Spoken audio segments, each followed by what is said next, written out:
Bir narsani ta'kidlab o'tishim kerakki, mana Effekt.uzdan kelgan qizchalarimiz yosh ekan, hali ko'rinib turibdi, karyera qilish kerak, o'zini ko'rsatish kerak.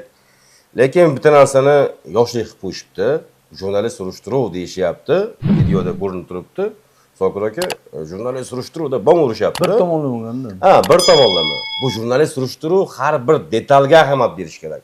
Jurnalist surishtiruv degani kattaroq olish kerak. Kerak bo'lsa bir kishini 2 kunlab, 3 kunlab, bir haftalab kutish kerak. Keladigan odamni. Nega unda jurnalist surishtiruv deyiladi-yu, lekin bu akani olib chiqilmayapti.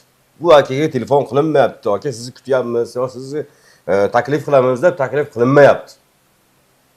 Bu qizlarimiz shuni o'rgansa bo'ladi va Effekt.uz'ni rahbarlari, boshqalari hammasi shu qizchalarimizga ozgina e'tiborli qarashishni xohlab qolardik.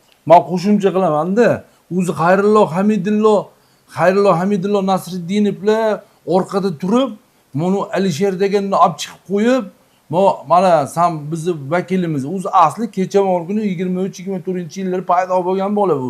Oldin yo'q edi. Biz 7 yildan sudlashamiz. Bu bolani qaydan olib kelib qo'yib o'zlari orqada turib, bunga qanaqadir manfaatlari bor bir-birlari bilan.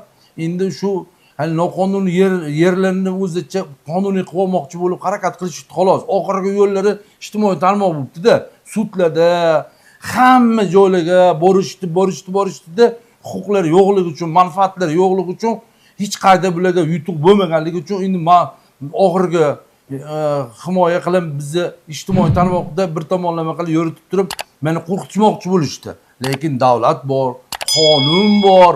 Prezidentimiz qarab turibdi, har bitta fuqaroni hech kim ko'zini o'ymasin, meni e'tiborimda dedi. Plus biz birjadan sotib olganmiz. Bizni birjadan sotib olgan mulk xususiy mulk. Uni meni himoyamda dedi prezidentimiz.